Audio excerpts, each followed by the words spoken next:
আসুন আমরা আজকে জানি যে আমরা নতুন ইনভেস্টর হিসেবে কোন কোন কোম্পানিতে আমরা ইনভেস্ট করব স্টক মার্কেটে, আর কিভাবে বুঝবো যে কোন কোম্পানিগুলো ভালো। তাহলে নাম্বার ওয়ান, আমরা ইনভেস্ট করব লার্জ ক্যাপ ইন্ডাস্ট্রিতে, মানে যেই কোম্পানিগুলো অনেক মার্কেট ক্যাপিটালাইজেশন বড় বেশি।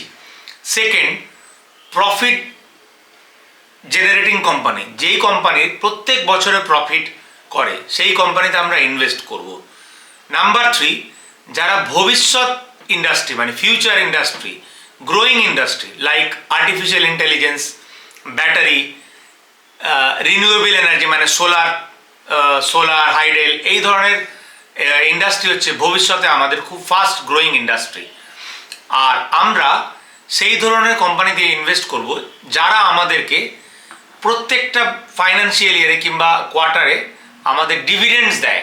তাই আমরা যদি এই ধরনের কোম্পানিতে ইনভেস্ট করি তাহলে আমাদের টাকাগুলো খুব ভালো গ্রো হবে। তাই যদি আপনারা স্টক মার্কেট শিখতে চান, প্লিজ সাবস্ক্রাইব টু কেকে দাদা চ্যানেল। নমস্কার।